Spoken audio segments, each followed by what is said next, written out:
Qual tu acha que foi o principal desafio, assim, na montagem desse negócio? Tu acha que foi convencer o pessoal do pátio lá que ia dar certo? Foi se convencer que ia dar certo? Ai, principal. Ai, que quando fala em desafio, eu lembro da obra na Foi hora. decorar. Ai, super, né? Eu acho que o principal desafio foi... Nossa, muito difícil essa pergunta, porque foram muitos desafios. Vamos listar aqui, então. Top 10. Acho que o principal desafio ainda existe. Porque, para tu ter uma ideia, a gente botou no palco, gravado lá, com stencil, a gente tem a frase endividados desde 2019. Então, eu acho que o principal desafio foi assimilar que seria um investimento muito mais alto do que a gente imaginou. No momento que o barco já estava andando, a gente não tinha como voltar atrás. Então, e nem queria também. Já estava totalmente ali super... Tu acha que se tivesse colocado na ponta do lápis o investimento real que teria, né, teria que se fazer para chegar no ponto que a gente chegou, teriam feito negócio mesmo assim? Eu acredito que demoraria mais tempo. A gente teria feito um estudo um pouco mais aprofundado da localização e de como esse investimento voltaria para a gente, porque a gente foi muito na emoção, assim, a gente não entendeu ali o nosso público da comédia e o nosso público do almoço. A gente abriu e depois foi entender que eram públicos diferentes. O público que vai à noite consumir não é o público que vai almoçar. Então, a gente hoje demoraria mais para fazer esse investimento, mas não deixaria de fazer, porque era um sonho muito muito forte assim para todo mundo que estava ali envolvido. Tava todo mundo já. Tem uma questão de timing aí também. Foi muita ciência do peitaço também. Eu ia falar. E esse peitaço eu atribuo muito ao Bart, assim, porque ele é muito corajoso, né? Falam muito da característica do empreendedor como o cara que tem que ter coragem. Realmente tem que ter. Se fosse por mim, eu ali, virginiana, mas, não, tá bom aqui, pé no chão, né? A gente tem uma produtora já, tá funcionando. Tu não é de virgem também? Não, sou gêmeos. Gêmeos, é verdade. O episódio 1, o Paulo é de virgem, fala dos empresários metódicos. Mas eu acho maravilhosa essa coragem.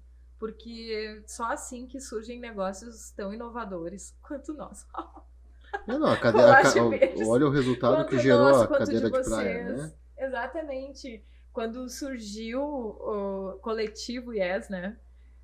Não se ouvia falar em coletivo de pessoas trabalhando em prol da criatividade.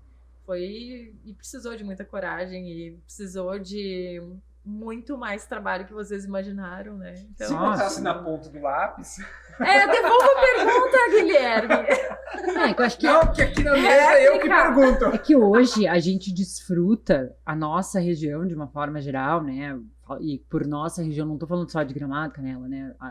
Daqui até Porto Alegre, que é a região de interior, ela desfruta de muito mais investimento, de muito mais empresas entendendo a importância da comunicação, que quando nós começamos lá em 2000... Quando tudo era mato. Né? Realmente não tinha isso. As pessoas nem sabiam o que era. A gente tinha Entende? que provar que aquilo era necessário. Eu acho que mais do que isso até, sabe? Nessa não é assim, tipo, tá, mas pra que eu vou botar meu dinheiro nisso aí?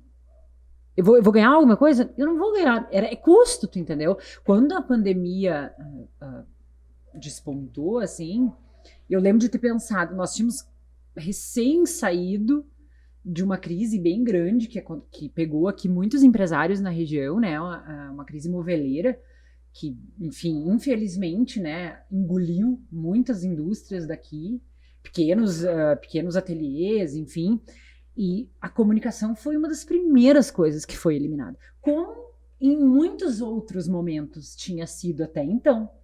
Quando a pandemia surgiu, eu disse pro Gui assim, eu disse, amor, será que nós vamos sobreviver?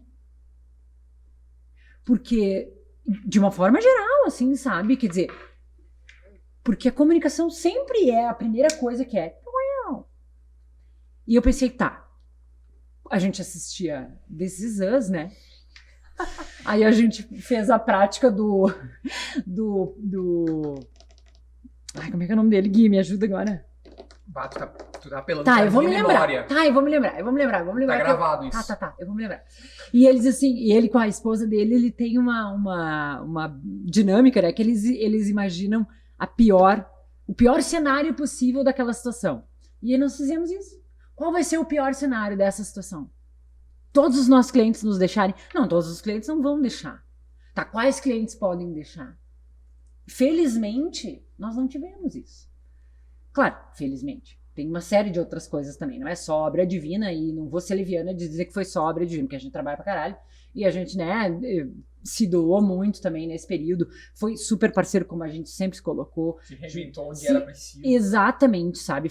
Fez um movimento que a gente entendeu que era necessário também. E aí eu digo felizmente também, porque é uma relação de parceria com o nosso cliente, porque a coisa que talvez me deixe mais feliz em relação ao que tu falou de coletividade, né, é que os nossos clientes, eles realmente falam sobre isso, sabe, sobre o ser coletivo, né, o de não pensar só em mim, de eu pensar em ti, da gente se colocar no lugar do outro, que eu imagino que não é naturalmente uma qualidade só nossa, né, isso eu vejo os comunicadores de uma forma, acho que é algo que, se tu quer trabalhar com comunicação, tu tem que fazer esse movimento, né, esse desenho, essa dança de empatia, ela tem que existir. Sim. Porque tu não consegue, em comunicação especificamente, não consegue alcançar nada, né? Então, foi... E aí não, mas dá pra chegar num grau de impessoalidade. Não, sem dúvida, sem dúvida. E nós, por exemplo, nós fomos, cada um, né? Fomos para as nossas casas, o Gui permaneceu aqui, pois a Renatinha, né, integrou o nosso time e passou a trabalhar aqui também, então ficou o Gui e ela aqui, mas todos nós fomos para as nossas casas, por questões sanitárias e tudo mais, né? Enfim, as crianças também, né? Não podiam vir para, né? Tava sem escola e tal. Mas o nosso negócio, de certa forma, e felizmente, né? Conseguiu funcionar fora da agência, fora da nossa sede, né? O teu precisou de uma adaptação, principalmente, eu acho, do paciente, né? De entender que ele não precisava daquela coisa física. Não, ele teve uma resistência muito grande. Muito grande, né? De não estar presente, né? A gente conversou diversas vezes. A queda chegou a ser de 80%. Tu vê? Nossa. E vocês não podiam nem abrir as portas, né? Por isso que a gente foi pra casa pensar, não, nós vamos fazer alguma coisa. Eu meio que entrei, não fui negacionista em nenhum momento, sou terminantemente contra o negacionismo, mas eu fui pra casa e eu me recusava a aceitar, desistir, né? tipo, não, nós vamos ter que fechar e acabou. Não, ok, nós não vamos fazer nada que vá comprometer a saúde de ninguém. A gente também fechou as portas, inclusive do Comedy, podia continuar funcionando o iFood. E a gente fechou, inclusive, a iFood fechou tudo no primeiro mês. A gente realmente mandou todo mundo para casa, assim, porque era muito novo, ninguém sabia como lidar. Então, por segurança, a gente optou por fechar. E aí, no final de abril, a gente abriu para teleentrega e a gente começou a operar na tele. Eu lá, empacotando comida bem louca, recebendo pedido de iFood. Porque a gente também não queria trazer muita gente pra dentro, né? Não tinha como. E aí a gente, o iFood vai nos salvar nesse mês. E aí deu aquele boom de tele, né? Porque quem tava em casa ainda tinha dinheiro, né? E aí foram ciclos, né? E aí teve, realmente, o iFood foi muito expressivo, assim, naquele primeiro momento, para manter o Comedy respirando por aparelhos. E aí depois começaram a surgir os financiamentos, né, os apoios do governo e tudo que mas vocês tinham alguma segurança para ficar fechado por algum tempo? Ou assim, se daqui a pouco permanecer mais 2 meses assim, a gente tem que fechar de vez, sabe? A gente chegou a avaliar isso, a gente ficou 3 meses operando daí com o iFood e... Porque tinha o quê? 6 meses que tinham aberto, né? Era um mega 8 investimento. meses a gente operou. Aí a gente operou de 2019 até março de 2020, a gente operou por 8 meses. E geralmente o negócio leva, sei lá, 2 anos para retirar, sim, né? E aí a gente chegou a avaliar. A gente olhou para isso, assim. Os guris, a gente, mas foi muito mais os guris, né? Os sócios sentaram ali e resolveram avaliar. E aí resolveram Dá pra puxar ficar. uma grana do Vamos bolso encarar. também, mais uma graninha, que já tinha investido pouco, né? Mas, Aí- mas a audiência que vocês conseguiram trazer nesses primeiros 8 meses, deram confiança pra vocês, assim, ó, que, quando voltar a gente volta com tudo? Foi Sim, fácil eles foram- convencer a galera a assistir os... Sim, eles foram muito fiéis.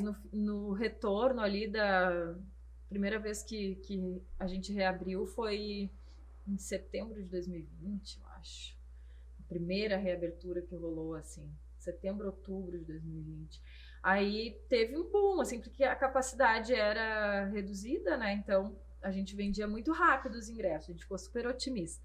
Aí depois fechou de novo em Março de 2021. E aí eu senti o baque, que eu não tinha sentido em 2020. Então, por isso aquele textão lá do início foi em 2020. 2020 foi um ano que eu me reencontrei, que eu me descobri como uma profissional com mais características gerenciais e estratégicas do que até então eu achava que eu tinha. Eu era muito mais operacional antes.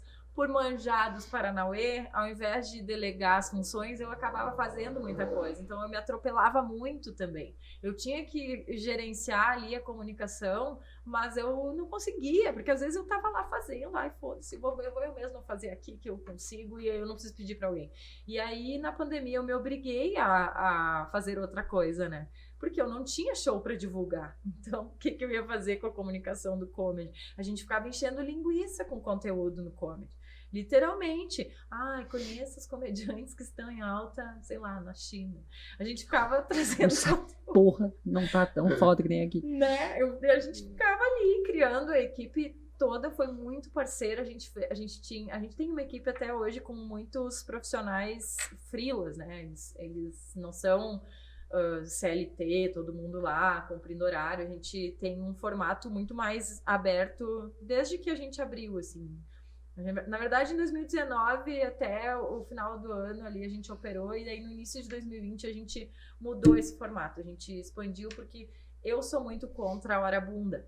Eu sempre detestei essa coisa de chegar às 8 e sair às 18. Eu acho que eu trouxe isso dos lugares que eu trabalhei, onde eu sempre fui muito livre para cumprir uma pauta. E não importava onde eu estivesse, eu sempre deixei a equipe muito livre. E aí eu e o Lu batíamos de frente nisso, porque ele tinha um formato de administração mais antigo e ele queria que a minha equipe Que era a estivesse experiência lá. dele também, Exatamente, né? era a bagagem dele, era o que funcionava. E é o que funciona para algumas pessoas até hoje, né? Sem dúvida. Mas na comunicação eu deixava o povo muito livre, trabalha de onde tu tiver. E a gente batia muito de frente, eu e ele, nessa questão. E aí na pandemia a coisa ficou clara, né? Que quem quer e quem consegue focar e trabalhar de casa, vai trabalhar, vai cumprir sua pauta. Não tem...